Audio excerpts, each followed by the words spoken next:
Pensem um pouco no dia a dia. Quantas das nossas ações são de fato decisões bem pensadas? E quantas simplesmente acontecem? Pois é, uma parte gigantesca da vida é comandada por padrões que a gente mal percebe, quase como se estivéssemos no piloto automático.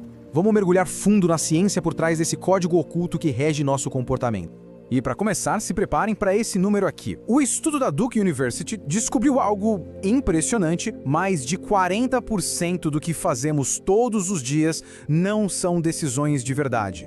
É isso mesmo. Quase metade da nossa vida não é o resultado de uma escolha consciente, mas sim de rotinas que rodam sozinhas. E por quê? Simples. O cérebro busca a eficiência a todo custo. Ele foi programado para economizar energia e o jeito mais inteligente que ele encontrou para fazer isso foi transformar rotinas em comportamentos automáticos que não exigem quase nenhum esforço mental. Essa eficiência toda é, sem dúvida, uma vantagem evolutiva incrível. O problema é que esse mesmo sistema, tão bom em poupar nosso esforço, pode se transformar numa verdadeira armadilha. Ele nos prende em padrões que a gente não quer mais e dos quais parece impossível escapar. A pergunta que fica é: por que essa obsessão do cérebro em automatizar tudo? Porque ele simplesmente não nos deixa tomar todas as decisões de forma consciente o tempo todo. E a resposta é justamente essa: para economizar esforço. O cérebro pega sequências de ações e as agrupa no que os cientistas chamam de chunking. É como se ele criasse pacotes de comportamento. Uma vez que uma rotina, tipo dirigir para o trabalho, é aprendida, uma parte do cérebro assume o controle e libera o resto para pensar em outras coisas, como, sei lá, o que fazer para o jantar. É um sistema brilhante. Certo, mas como essa máquina de automação funciona na prática? Os neurologistas descobriram que existe um mecanismo surpreendentemente simples no coração de cada hábito que a gente tem. Todo o processo funciona num loop de 3 etapas. Primeiro, vem a deixa, que é o gatilho, o que bota o cérebro no modo automático. Logo em seguida, vem a rotina, que é o comportamento em si, seja ele físico, mental ou emocional. E, por fim, a recompensa, que é o que avisa o cérebro que vale a pena guardar esse loop para usar de novo no futuro. Só que, por muito tempo, faltava uma peça nesse quebra-cabeça. O que realmente faz esse loop girar sem parar? O ingrediente secreto é o anseio. O cérebro não só espera pela recompensa, ele começa a antecipar e a desejar essa recompensa assim que a deixa aparece. É essa fissura neurológica que nos empurra para a ação.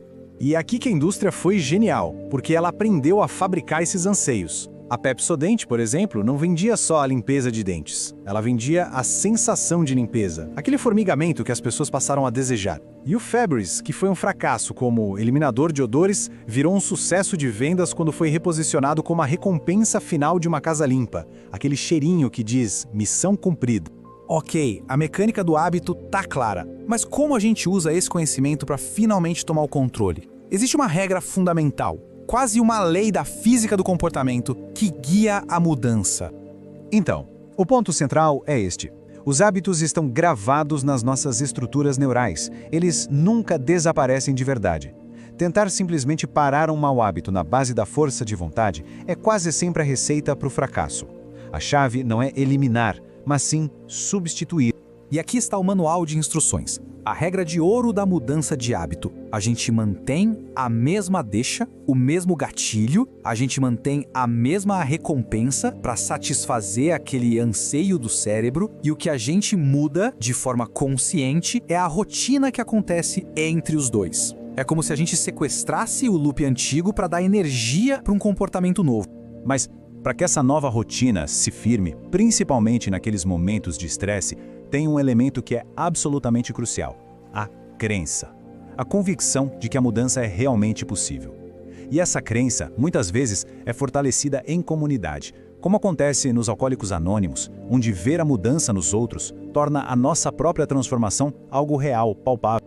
Com essa base toda, a gente pode explorar 2 conceitos que funcionam como verdadeiros catalisadores, que amplificam a transformação numa escala muito maior. Vamos falar sobre os hábitos angulares. Pensem neles como pequenas mudanças que geram um impacto gigantesco, desproporcional. Por exemplo, começar a fazer exercícios todo dia. Isso não melhora só a saúde. Muitas vezes leva a uma alimentação melhor, a mais produtividade, menos estresse. Arrumar a cama toda manhã é outro exemplo clássico que dispara uma cascata de outras rotinas mais organizadas ao longo do dia. E por que eles funcionam tão bem? Porque eles geram o que chamamos de pequenas vitórias. Essas conquistas iniciais vão alimentando aquela crença de que a mudança é possível, sabe? Isso cria um ciclo positivo que dá um impulso necessário para a gente encarar desafios ainda maiores. E isso nos leva a uma questão fundamental. E a força de vontade? É algo que a gente tem ou não tem, ou é uma habilidade que pode ser treinada? O famoso teste do marshmallow lá atrás já deu as primeiras pistas. A ciência mostra que a força de vontade funciona exatamente como um músculo. Ela se esgota ao longo do dia. É por isso que é muito mais difícil resistir à sobremesa depois de um dia de trabalho super estressante. Mas a boa notícia é que, assim como um músculo, ela pode ser fortalecida. Empresas como a Starbucks, por exemplo, treinam isso nos funcionários, criando rotinas para lidar com clientes difíceis, para que a força de vontade se torne um hábito nos momentos de pressão. E agora, a parte prática. Como pegar toda essa teoria e aplicar para redesenhar um hábito específico na nossa vida? Mão na massa.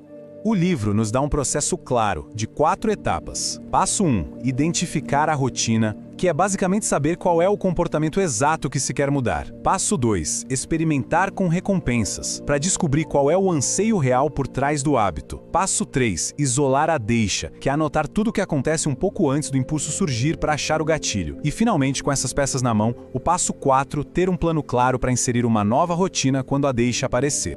E essa é a jornada completa, de entender que nosso cérebro adora um piloto automático, passando por decodificar o loop do hábito até chegar a um plano de ação claro e prático.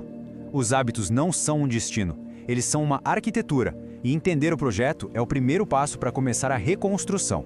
O que tudo isso mostra é que a mudança não é sobre força bruta, mas sobre engenharia de comportamento inteligente. Então a pergunta final não é se a mudança é possível. Agora que o código foi revelado, a pergunta é: qual hábito vai ser o primeiro a ser reescrito?